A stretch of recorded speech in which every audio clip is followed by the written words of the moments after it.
creepy urban legends that turned out to be true. I think we all are familiar with what urban legends are, and honestly, I think it's the only scary thing I haven't talked about on this channel. I've done cryptids, I've done mythical creatures, I've done serial killers, I've done yokai, which is just Japanese cryptids, but I've never touched on urban legends specifically until today. Starting the list strong, we have Charlie No Face, also known as Greenman. As the legend states, 4 teenagers were bored on a Friday evening. They were driving around Pennsylvania and decided to give themselves a scare. They pulled off the highway and drove into a tunnel that was known as Greenman's Tunnel, and they turned off all of the lights in the vehicle and waited. Not long after, they heard footsteps approaching the vehicle, and shortly after, they saw what could only be described as a man with no eyes, no nose, and a deformed mouth looking directly at them. The boys quickly turned on the vehicle and drove away as fast as they can, never to return. As I'm assuming you gathered from the title of this video, this urban legend was true, or at least had a kernel of truth in it. Let me explain. His name was Raymond Theodore Robinson, and he was a disfigured man from Western Pennsylvania who became an urban legend due to his nighttime walking habit. Robinson was severely injured during an electrical accident during his childhood, and for that reason would avoid going out during the day and would only go on walks and spend time outside at night to avoid being seen by others and causing, in his words, a panic. I'm going to quickly address the irony, because although he was trying to be considerate in more or less of an unfortunate manner, because, you know, anybody's entitled to go outside, like he can enjoy life like everybody else, doesn't matter how you look. But I find it kind of hilarious that he was trying to be so considerate that he would only go at night, but for that same reason he just became an anomaly, because people driving down the highway at night would see a man with no face and either be terrified or not believe what they saw, and this happened so much that it literally caused an urban legend. Like, yeah, seeing a deformed guy is one thing, like no worries, yeah, like, we all exist, no worries. But to see something like that on the side of the road at night is a completely different story, and it's kind of hilarious how that worked out. He became known locally as the Green Man or Charlie No Face, and actually attracted curious tourists who heard the urban legend from neighboring cities. Unlike the legend, he does not live in a tunnel or chase people. He's actually a person that was well respected in his community and well liked by his family and neighbors. Charlie knew he was different and was trying to accommodate others by his appearance, which is honestly sad. And it's rather unfortunate how simply looking different can affect your life so deeply. This urban legend strikes me as the result of bullying, which is rather unfortunate. And Raymond honestly kind of seems like a G for trying to be so considerate, or maybe he just had extremely low self-esteem. But either way, this is the story of Charlie No Face and the truth behind it. Following that, we have an urban legend known as the body under the bed. The urban legend typically involves vacationing couples, newlyweds, or families at Disney, and the story goes something like this. These happy people that are on vacation will check into their hotel, they'll get their room key, they'll go in their hotel room, they'll drop off their bags, they'll notice an odd odor, but they are too excited because they're on vacation, they won't even care. They'll go enjoy a day, whatever they're doing, whether it be Disney or at Hawaiian vacation, whatever the case may be, and that night they will come back to their room. Tired after a long day, they don't even notice the smell because they're exhausted. They lay in their bed and go to sleep. They wake up in the middle of the night, tossing and turning because their bed is so uncomfortable, and at this point the smell is becoming unbearable. They turn on the lights to investigate, and at that point they would be flipping over their mattress to see a decomposing body either in their mattress or below it. This urban legend once again sounds like a common campfire ghost story or something you tell your friends before they go on vacation. Check under the bed for bodies. But unfortunately, this chilling tale, which has been confirmed in numerous newspaper reports,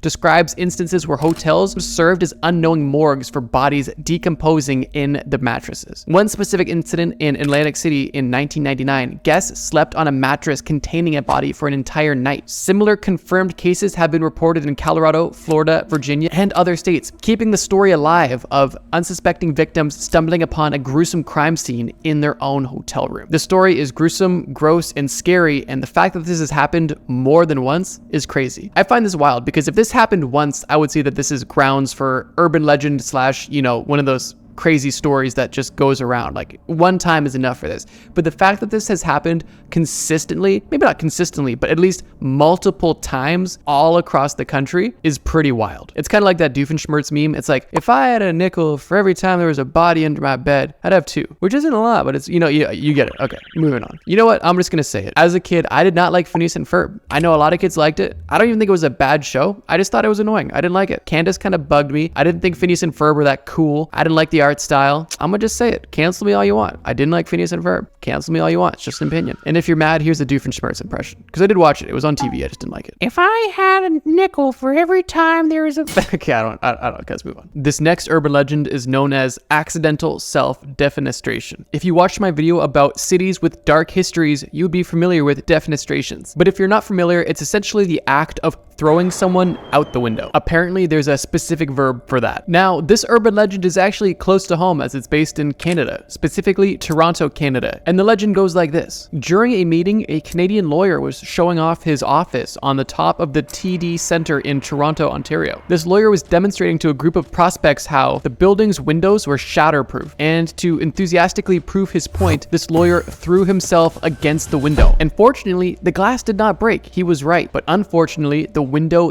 dislodged from the frame, making the lawyer fall 24 stories to his death. I feel like this one may be more obscure, but I definitely remember hearing a story growing up about somebody testing the strength of a window only to die directly in front of the people they were showing their demonstration to. The craziest part about this urban legend is the fact that it's completely true. This urban legend is really a story based on Garry Hoy. Garry Hoy was a Canadian lawyer known for his tragic accident that occurred on July 9th, 1993 at the TD Centre in Toronto, Ontario. And this is one of those rare instances where the urban legend, at least the stories that I've heard, are completely in line with the actual story. The accuracy of this folklore may simply be because I actually just heard the story when I was younger and it was told to me in a urban legend type of way. But if you're not from Canada or not near the Toronto area, if you've heard a similar story, let me know how that story went out, because I feel like the further away you get from the actual place of the incident, more or less of a game of telephone happens. Like, I can imagine if there's people in Florida telling a similar story, but instead of a lawyer, it's a doctor. Instead of the 24th floor, it's the 50th floor. And instead of showing off to students, he's showing off to his patient. Who knows? But if you've heard a variant of this urban legend, I'd love to hear it. And now you know that it's actually true. When it comes to urban legends in folklore, I think a lot of people have one or two that they wish was real. I wish this creature was real. I wish this story was real. But this next entry is something that was very real, and I'm sure a lot of people wish it wasn't.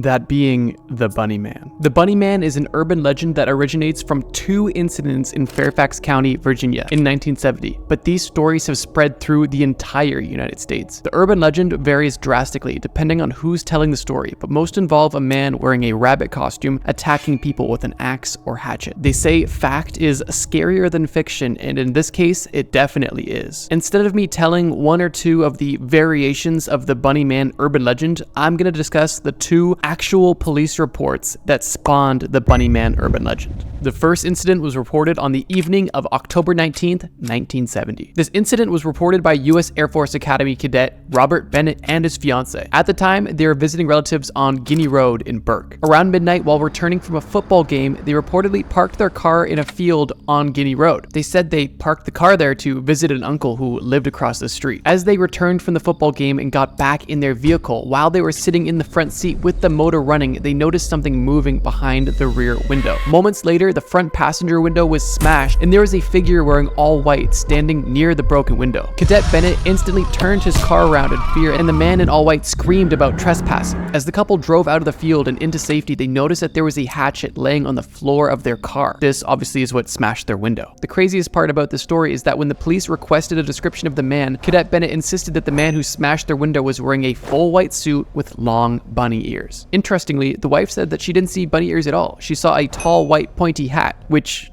could definitely be something. But they both saw a man in all white wielding an axe. The second police report happened only 10 days later on October 29th, 1970. A construction security worker, Paul Phillips, approached a man standing on the porch of an unfinished home, again on Guinea Road. Paul Phillips said that the man was wearing a black, gray, and white bunny costume. The man in the bunny costume began chopping the porch with a single-handed axe, saying, "You're trespassing. If you come any closer, I'll chop your head off." The security guard reasonably left after being threatened by a man with an axe and bunny costume. And of course, he contacted the police. But interestingly, in both of these incidents, both cases were closed due to lack of evidence. But in the following weeks, over 50 people contacted the police claiming they have seen Bunny Man, which is interesting to say the least. Keep in mind, these are the real accounts. The urban legends are more or less, oh, if you go to Bunny Man Bridge at midnight, you'll see him. But during the 1970s, people did see him, and they almost died at his hands. I still think anybody who encountered the Bunny Man was pretty fortunate, at least because at that point they didn't have Phineas and Ferb, so at least they weren't subjected to that torture. Okay, I'm kidding. It was a fine show. I just didn't think it was great. But if you did make it to this part of the video, comment who's Candace to confuse people who haven't made it this far yet. And with that, bros, I'm gonna end it here. Thank you so much for watching this video about urban legends that turned out to be true. If you like this video or like the topic of urban legends, let me know. And if you like urban legends or cryptids, check out this video I just posted about cryptids from every state. It's one of my longest videos and I put honestly so much effort into it. So if you like cryptids or mythical creatures, you're gonna love this video. Thank you guys so much for watching, and as always, trust me, bro.